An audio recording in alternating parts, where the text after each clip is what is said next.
another episode of the Startup Junkies podcast. My name is Grace Gill, as my first official Startup Junkie intro, and I'm joined today with Jeff Amrine. How are you doing today, Jeff? Great. Glad to be here. Absolutely. And our guests today is Justin and Melina Urso. They're both serial entrepreneurs and founders of their own businesses, as well as co-founders of Big Box Karaoke. So how do you guys want to start? You guys want to start with the origin story? Oh, man. Of Big Box Karaoke. That would take a long time. Or of our relationship. This is the Marvel part of the episode where, we normally use the Wolverine analogy. So at what point did you realize you had superpowers? And just kind of go from there. Yeah. I don't know. Maybe we can take them back to the very beginning of Big Box Karaoke. Yeah, living in Japan. Yeah. Talk about that. I think that's a good story. Okay. So we both graduated from the University of Arkansas.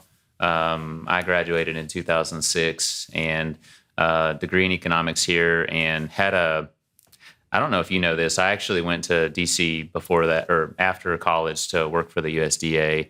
I realized I didn't want to work for the USDA, but at the same time, I got this opportunity to teach English in Japan through the JET program. Right. And so took that opportunity. This was 2006, went over there, became an English teacher in a small village of 1,000 people.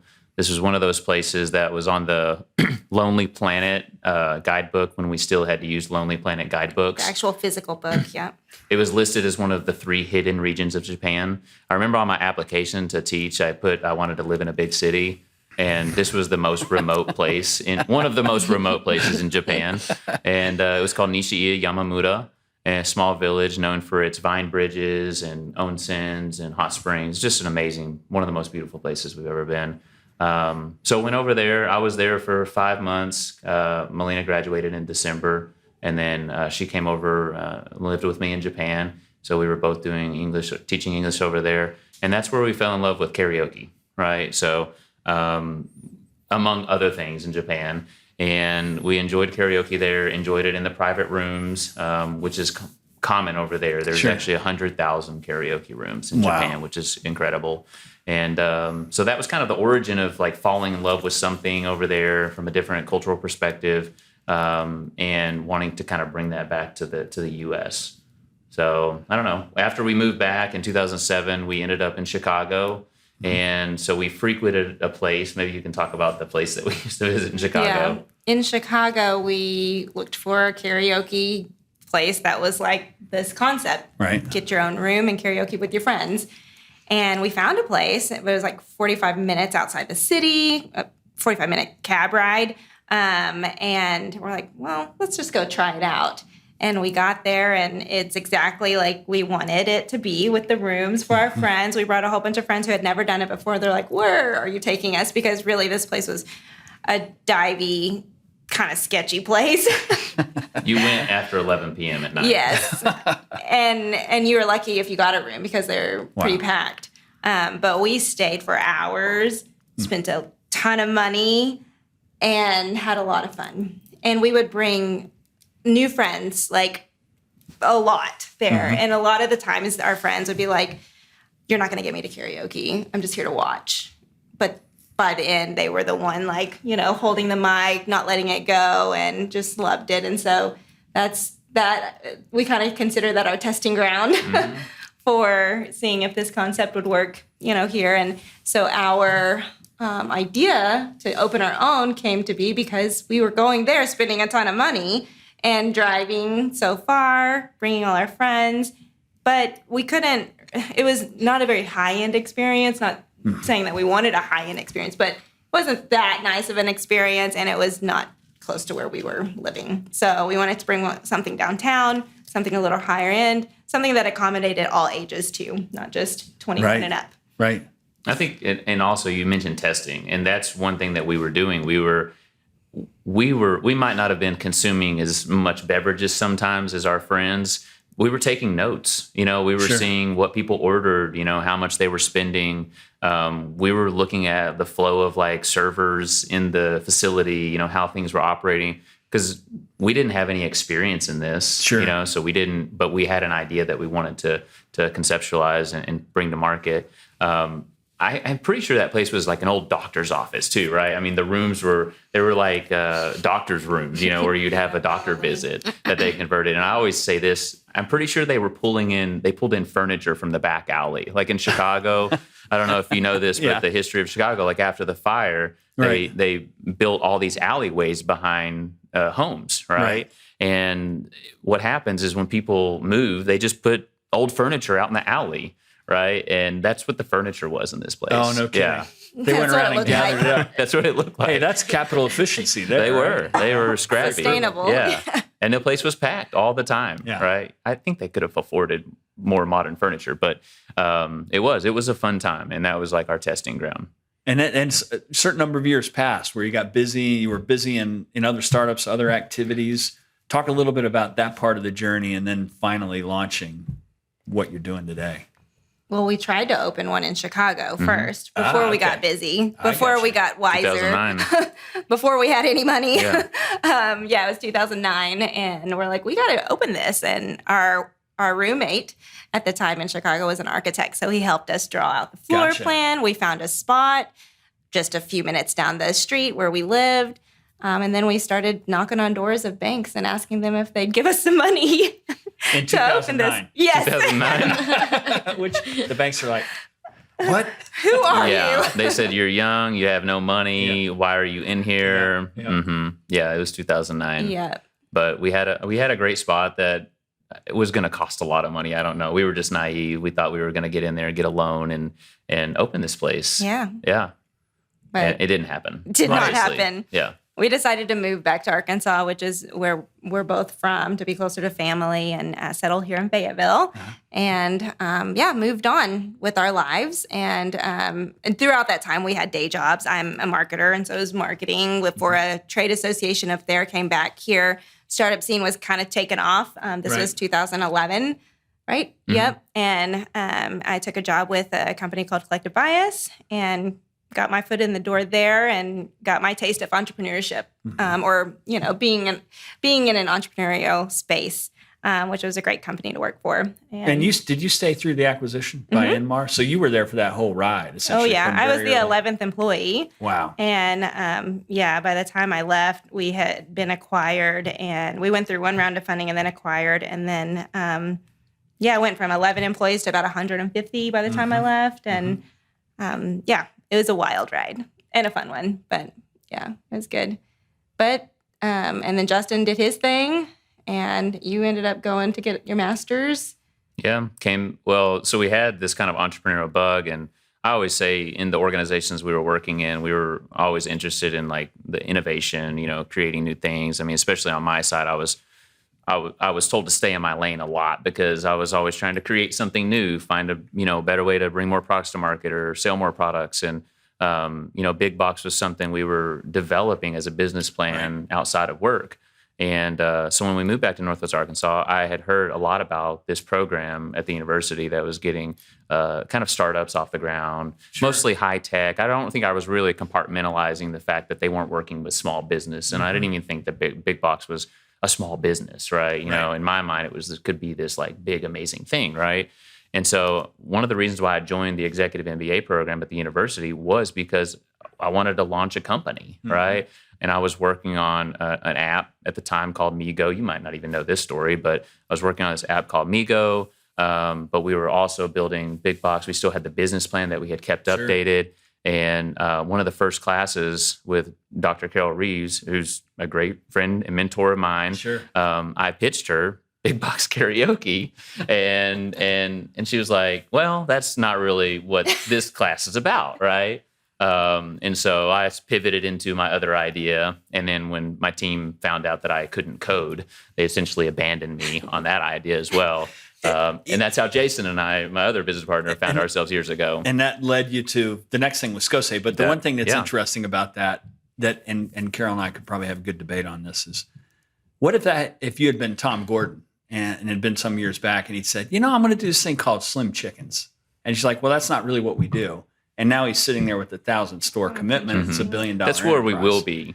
That's what I'm saying. 5 years. I mean, that's kind of what I'm saying is, a lot of times, and not go off too much on this, but when we think about new ventures and we think about scalable ventures, we constantly think there's got to be a tech thread through it. It's not true at all. Mhm. I mean, it's the idea of thinking about what's something that you could scale and make nationally prominent. Mhm. There's no reason why Big Box can't go that direction, because we've seen Seven Brew do that. We've seen Slim's do that.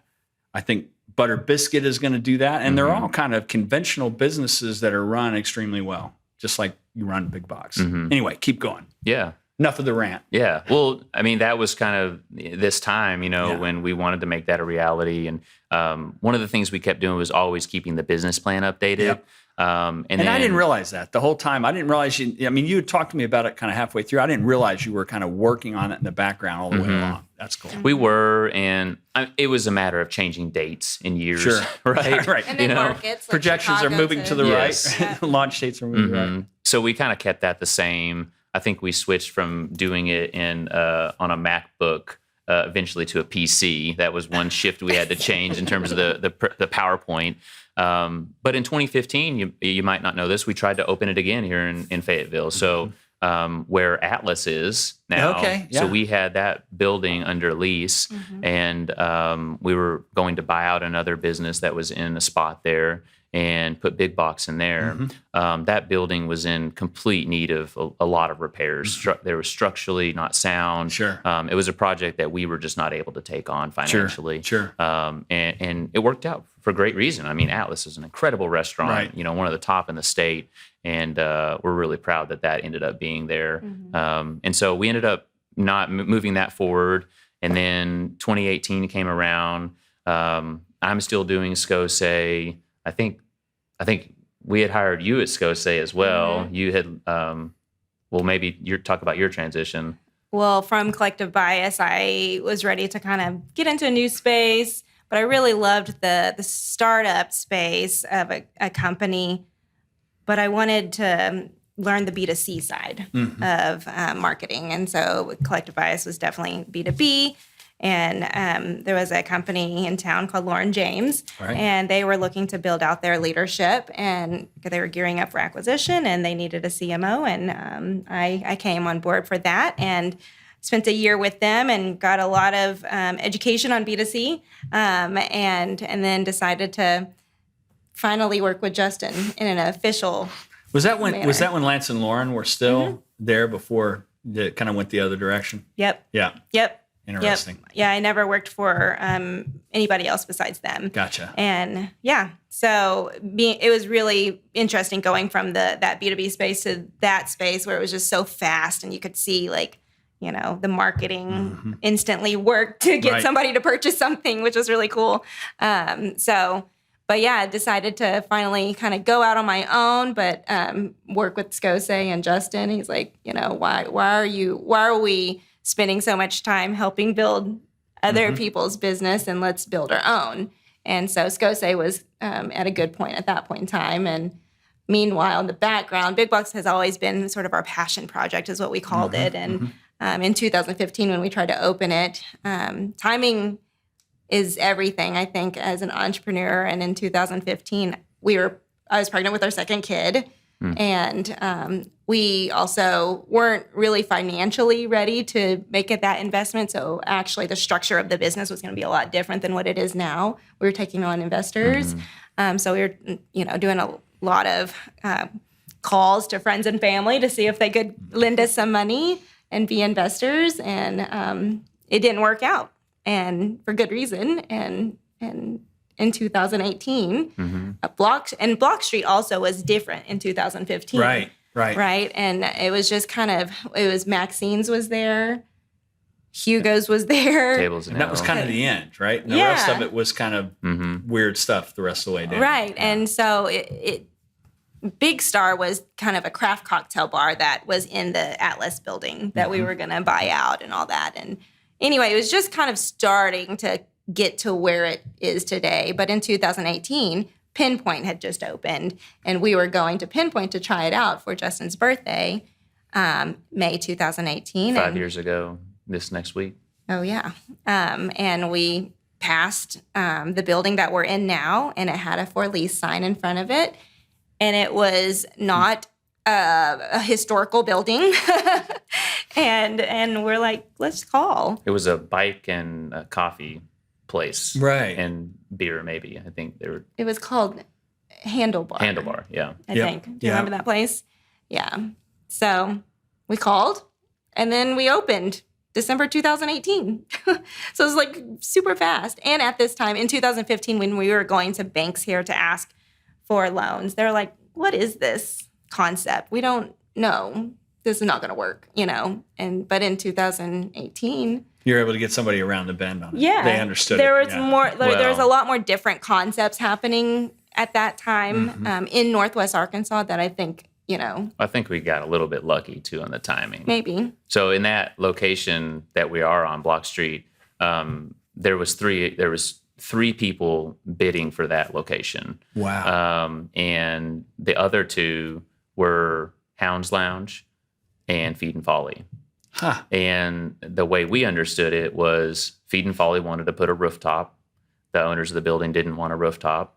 They've got an incredible location now. Obviously, Right. parking's a struggle, but Right. an incredible place, right? Yeah, that we yeah. frequent a lot. And the rooftop is amazing, overlooking the Ozarks. And then Hounds Lounge, they didn't want pets in the city necessarily in the city center. So, and they've got a great location in a building that needed repairs. And, so I think all of It all kind of sorted out. it didn't sorted out, Yeah. worked out. And the owners of that building, believed in our concept and took a risk with us. So we were super appreciative of that. But the banks were still a little hesitant. But we ended up going with Bank of Fayetteville, and they believed in us. And, we presented the numbers. We obviously had to secure everything with our home. Sure. I think at that time we maybe remortgaged our home. We did some crazy things to open the business, and but we made it happen. They said yes, and I think we were just amazed, like, oh wow, somebody actually believes in this thing that we don't think is crazy, but everybody else thinks is crazy. Right. Yeah, And then you were off to the races we were off to the races until March of 2020. Yes. yeah, Don't remind us. No. But you made it through all that because you're sitting here today with it. we did. So talk about some of that. What was that like? You got it up and running. It's kind of got a good head of steam, and then the whole world closes down. Well, 2019 we opened to December 2018. So 2019 was our first full year in business. Awesome. We were there working like every day, every night. We had babysitter. We hired babysitters. Our at night kids to were watch the very kids. young at this time. I don't even, when I think back to it, I'm like, how did we do that? Why did we do that?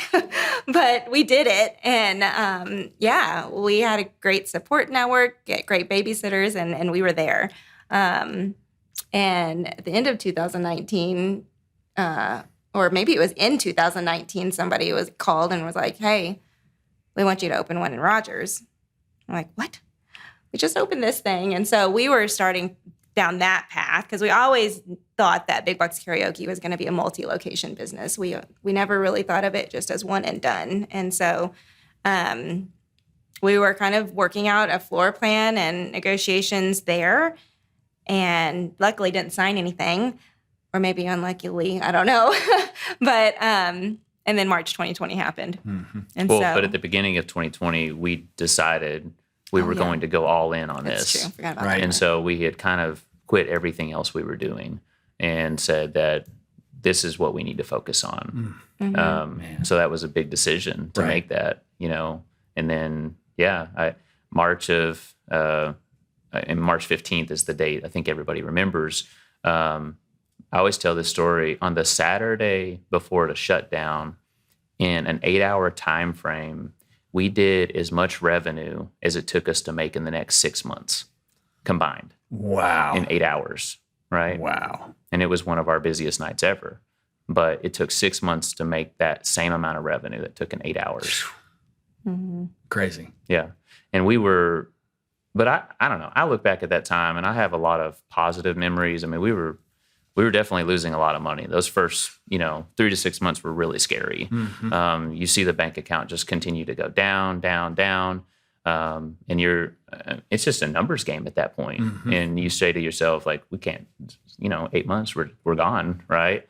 But we never gave up. Sure. Like that was never an option, both of us come from humble beginnings, and so we've only known to work in our lives. That's what our parents did, our families have done, and we've done more with less. So it was just a matter of buckling down and working, and that's what we did. And I always feel like from the very beginning, that first weekend, we did a virtual event. We did a virtual online sake tasting.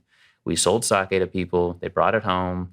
We did an online event. It was called Block Street Presents. Actually, Bo at Pinpoint helped us put it on. Chung was part of that as well. And, we innovated. We had people from New York and LA that reached out on Instagram and said, I watched your event and I'm going to do something similar. And I'm not saying we were the first in the world to do a virtual event, but I feel like we were one of the first to do this. And we did, I think, 6 of them total, right? And it wasn't our model, so it wasn't something that we were going to continue forever. But we tried. That was just one of the things that we tried initially. There were a number of other things that we tried. Well, we made a decision.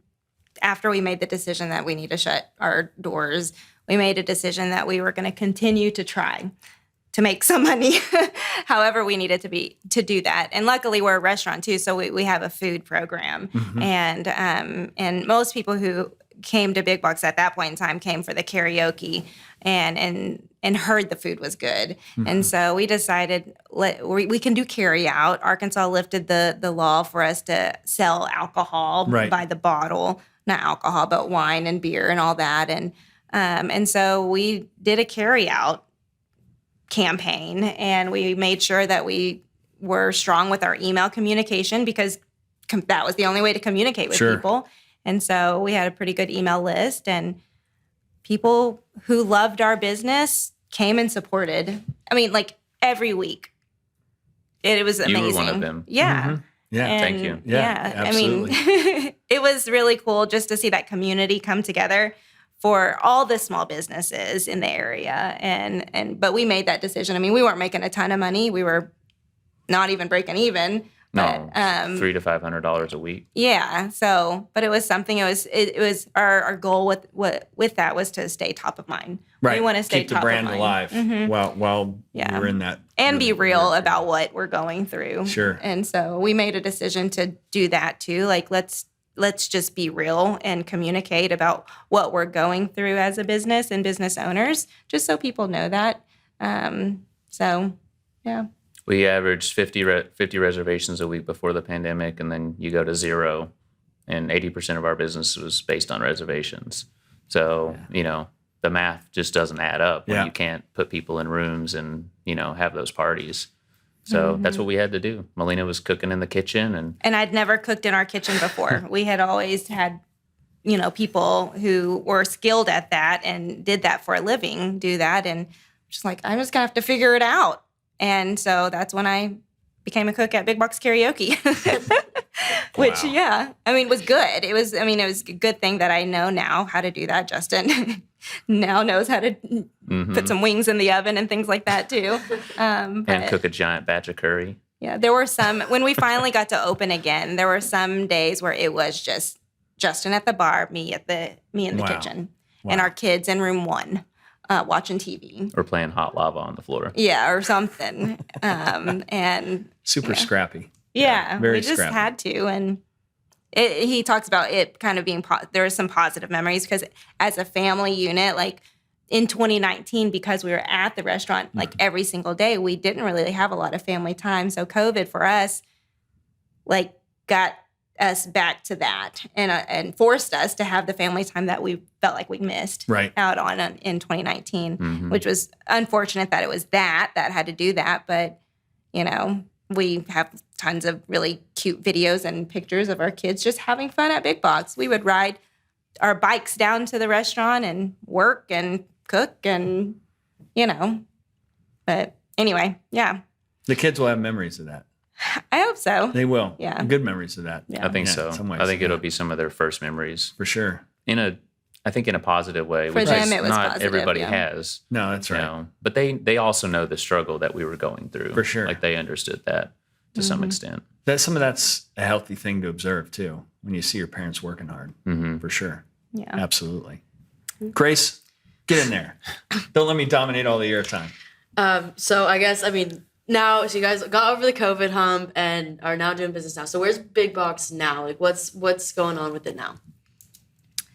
We're moving and grooving. I mean, we have a great team. Rebuilding a team was a struggle after, COVID. I mean, some people are still struggling in this industry to do that. And we feel very lucky that we have some really consistent team members that are loyal and hardworking and love their job. And we have a great manager. And that has been a game changer. Just, empowering him to do what he does well, which empowers us to do what we need to do for the business, And so I think we also realized, like, during that time where we were working, every job and every hour of the business, like, we weren't able to have that creative capacity anymore within the business. And so we said, one day we were just like, we have to hire people back, right? That was, we have to hire, and we have to hire a manager, And so we tried. I think we had 3 different managers, and then we finally found one that cared about the business as much as we did, and we've entrusted that person, and so that has taken a lot off of our plate in terms of the night management, right? Because that's difficult, especially with the young family, and that's given us a lot more capacity back to do some of these things. So, I think where it is now is the business itself on Block is doing well. And in the last year, we've started to entertain the conversations about expansion. We've been talking with places in Rogers. We've been talking with places in Bentonville. We actually had, I guess, a loose LOI in place with a group in Tulsa. We just couldn't come to agreements on what the tenant improvement plan was going to be. Our business is expensive to build out, right? And it's not just opening a coffee shop or an ice cream parlor or something, right? There's a lot of costs that go into building out those rooms and the technology involved. And so it's the expansion plan is a little bit more difficult. We have to be a little scrappier in that. So we're still looking at that. We're still looking at ways to grow Big Box. We have design plans for new locations. We're not sure if those are going to happen or not. Inflation is real. Per square foot has went up in Northwest Arkansas, a lot. There's a reason why we're not making the most affordable list anymore as much as we used to. And so that's challenging a small local business like ours to, and how we're going to make the numbers work in some of those opportunities. So throughout kind of your story, when you're talking more before all the COVID stuff, you mentioned that timing is such a big deal, and you had multiple times where you have this concept, but you didn't know if it was going to work, whether it was pushback from other people. So how do you kind of manage the that balance of you have this innovative idea and it's something new, but people don't understand it? So how do you manage the feedback of people of okay, maybe there's not a market for this versus, oh, people just don't understand it yet? How do you kind of manage that line, or what advice would you give for people trying to figure out if they need to adjust their idea, kind of find something new, or if they need to just keep pushing forward because they're just haters? There's a lot of haters out there. Good question. That is a good question. I think we believed in it so much, and we had observed so many people. You had seen it work. We had seen it work, right? It wasn't in Arkansas, but it was in other markets. You had a strong pattern match. It was just getting it to catch on here, I guess. And you look at the customer demographics in Chicago or anywhere else, and they're the same here. The same people, are residents here. So we just believed enough that this community, we had concerns that, is there enough density of population to support a business like this? From day one, though, people showed up, right? Melina did a heck of a job marketing the business before we opened. And she did all these influencer campaigns, brought people in, we gave free beverages and food to test it out, and they shared their story. That was critical to getting that word of mouth initially. But we just believed in it enough. So I don't know. I don't think we never doubted the fact that it would be successful, really. We we're just we really didn't. We were if we build it, they will come. That was our mindset. And Yeah, but we did do a lot of testing. We personally experienced this concept a lot, had a great time, and took our takeaways from that, and then bringing our friends over. So, I mean, and we did talk about that, and our business plan, and there were other businesses in other markets like ours that were popping up. So it wasn't like this was like a brand new thing. So we did a competitive analysis in other markets and showed that, and just talked about why Northwest Arkansas needed this. The industry is referred to as entertainment. That's what it's called. Okay. And so when you look at like concepts like Top Golf, Same kind of idea, Putt right? Shack, Yeah. Flight Club, there's a lot of different variations of this with different types of, services. Yeah, people or are looking entertainment. for more than just going to a bar and drinking. Right. Do Nowadays. you find you have a core of regulars that you see all the time, and then there's people that are a little more episodic, or they come in, they try it. But as you think about that mix of what you see week to week, is it the core regulars that support it, or is it really just new people coming in all the time to try it? It is new people. But we do have some regulars that frequent Big Bucks karaoke like every other week. One person made a reservation 27 times last year. And tell the truth. Do they all think they're sort of semi-professional lounge lizard singers, the ones that come back time and time? You don't have to rat out any of your customers. I think really what we see, there are people that believe that. We have people who just make a reservation just for themselves, like just one person. They just go wanna in a sing. room and they just want to sing. One person actually made a reservation for themselves before a group party for that night. They needed to practice, right? They needed to warm up. But the majority of our regulars who come back, they really just enjoyed the fun of it. Yeah. And it's kind It of is fun. de-stressing. Like, it's really good they come in the middle of the week. It's a cathartic experience. Yeah. I like to do it, and I like to do it somewhere where no one knows me.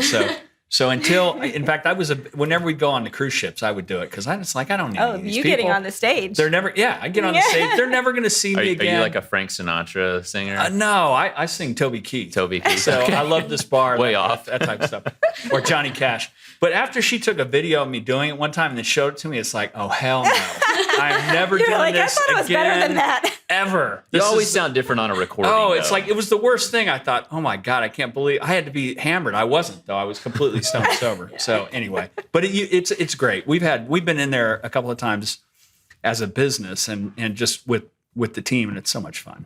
Yeah. It really is. It is a lot of fun, and we're customers as well. We go every week with our kids, And I know you can sing well because in gosh. the Hawaiian Brian days, there was something. You and Jason were in there, and I think he was doing Superman. And you have one song that you did really well. It might have been a Bare Naked Ladies song. Yeah, I can't recall. 1 week, yeah. But I was like, oh my Chickadee God, China. these guys are good. I'm never singing with them again because they know what they're doing. So Just practice. yeah. She was referring to me as going in 1 hour before the party. Yeah. Oh, it was no, that yeah, you? I'm just kidding. It wasn't me. That's funny. Super fun. But It is I would, fun. to answer your question, I feel like the advice we would give to people in that situation is just believe in what you're doing and have some backup for it. And if you can't find the backup, then that's maybe where you're like, okay, maybe let's change it a little bit. There was a lot of testing, right? I mean, when you're building anything, they say test, right? And we're still testing. We're still testing. Yeah. We are always doing new things, testing new things. And I think that if you're willing to learn along the way, then, you can figure it out. Yeah. And that's what we were willing to do.